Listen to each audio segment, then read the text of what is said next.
할렐루야. 사랑하는 대강의 가족 여러분, 오늘 하루도 하나님의 말씀과 동행하는 삶이 되길 소망합니다. 오늘 함께 나눌 하나님의 말씀은 마가복음 1장 35절 말씀입니다. 새벽 아직도 밝기 전에 예수께서 일어나 나가 한적한 곳으로 가사 거기서 기도하시더니. 아멘. 어제가 없이 오늘이 있을 수 없고 오늘이 없고는 내일이 있을 수 없습니다.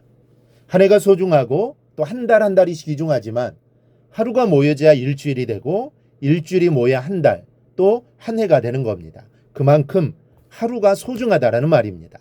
오늘이라는 하루하루를 뜻있게 살지 못한다면 좋은 한 달, 또 좋은 한 해는 있을 수가 없습니다. 좋은 하루를 만들려면 하루의 시작이 좋아야 합니다. 시작이 반이라는 속담은 시작하면 이미 반을 이룬 것이나 마찬가지라는 안일한 교훈이 아닙니다. 시작이 얼마나 많은 준비를 기울였느냐가 그 일의 성패를 좌우한다는 교훈이 더 강한 속담입니다. 육상의 꽃이라고 하는 100m 달리기를 한번 생각해 보십시오. 출발해서 문제가 생기면 절대로 1등을 할 수가 없습니다. 그래서 온몸의 근육과 신경을 긴장시키고 촉각을 곤두세우고는 총소리를 기다리는 겁니다. 하루의 시작도 이만큼이나 중요합니다. 그렇다면 예수님은 하루의 시작을 어떻게 하셨을까가 궁금합니다. 오늘은 본문에서 예수님의 하루 시작법을 살펴보겠습니다. 먼저 예수님은 새벽으로 하루를 시작하셨습니다. 하루 24시간이지만 한 시간 한 시간이 다 똑같다고 생각하면 오산입니다. 같은 쌀이라도 일반 미와 정부미의 밥맛은 같지 않습니다.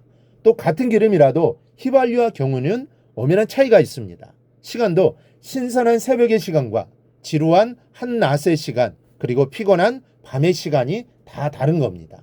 새벽은 고밀도의 시간입니다.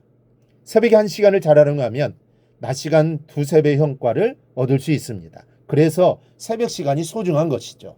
스스로 새벽에 일어나 공부하는 아이는 시험에 낙방하지 않습니다. 새벽에 일어나는 부지런한 사업가는 실패하지 않습니다. 오늘 본문에 예수님께서 새벽 아직 밝기도 전에 예수께서 일어나셨다라고 합니다. 새벽에 눈을 뜨고 뒤척이셨다는 말이 아닙니다. 이미 모든 준비를 마치시고 일어나 나가셨다라는 말입니다.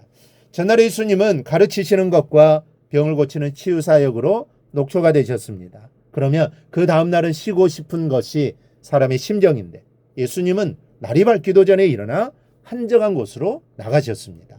얼마나 새벽이 소중하면 피곤함도 물리치시고 한적한 곳으로 나가셨겠습니까? 우리가 깊이 생각하고 본을 받아야 할 예수님의 하루 시작법입니다. 이 골다공증은 뼛속에 스펀지처럼 구멍이 나는 병입니다.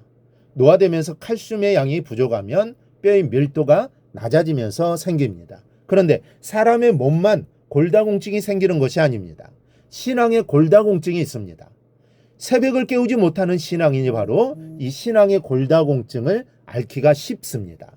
기도도 그럴싸하게 하고 헌신도 괜찮아 보이는데 영적인 능력에 문제가 생기게 된다라는 말씀입니다. 그런 의미에서 여러분은 큰 축복을 받은 분들입니다. 예수님처럼 평생을 새벽으로 시작하는 삶을 절대로 빼앗기지 마십시오. 이 자리, 이 시간이 금이요 보석임을 믿습니다. 둘째, 예수님은 기도로 하루를 시작하셨습니다. 예수님은 일출을 보기 위해 새벽에 일어나신 것이 아닙니다. 정동진의 해돋이를 구경하려고 새벽길을 나서신 것이 아니라는 말입니다. 예수님은 기도하기 위해 새벽에 일어나셨습니다. 새벽에 일어나 기도로 하지 않고 일터로 나가는 것은 아쉬움이 많습니다. 기도하면 하루를 더 행복하게 보낼 수 있는데 안타깝습니다. 새벽은 기도의 시간입니다. 예수님은 새벽 미명의 한적한 곳으로 나가 기도하셨습니다. 예수님은 하나님 없이는 하루도 살 수 없다는 것을 알고 계셨습니다. 그래서 하루를 시작하기 전에 무릎을 꿇으신 겁니다. 하물며 우리는 어떻겠습니까? 하루를 살려면 먼저 하나님께 지혜를 받는 것이 필요합니다. 무엇인가를 해야 한다면 먼저 그 일을 하는데 필요한 능력을 하나님께 공급받지 않으면 안 되는 것이고, 또 누군가와 만날 약속이 있다면 먼저 하나님과의 만남이 있지 않으면 안 됩니다. 그래야 잘 감당하고 좋은 시간을 보낼 수 있습니다. 그런데 이런 모든 것들을 하나님께 받는 시간이 바로 새벽 기도 시간입니다. 여러분, 아침이 우울하면 하루 종일이 우울합니다. 아침부터 어깨가 처지면 하루 종일 힘이 듭니다. 하루는 시작이 중요한 겁니다. 하루의 시작을 하나님 앞에서 하십시오. 예수님은 하루를 새벽으로 또 기도하시는 것으로 시작하셨습니다. 새벽의 기도 시간은 하나님께 우리에게 가장 귀한 것들을 채워주시는 놀랍고도 놀라운 시간입니다. 평생의 새벽을 하나님 앞에 시작하는 기쁨이 여러분의 것이 되시기를 바랍니다. 새벽 예배를 통해 하나님의 은혜를 받고 그 은혜로 하루를 힘차게 능력 있게 살아가기를 바랍니다. 하나님이 힘을 주실 겁니다. 피곤한 내 육신을 강건케 해주실 겁니다. 새벽의 말씀과 기도가 나를 이끌어 주실 겁니다. 힘들고 어려울 때마다 힘이 되어 주시고 선하게 이끌어 주실 것입니다. 이러한 은혜가 우리 모두에게 임하길 주님의 이름으로 축복합니다. 오늘 묵상한 말씀을 굳게 잡고 삶으로 실천하며 살아내는 대강의 모든 성도들이 되기를 축복합니다.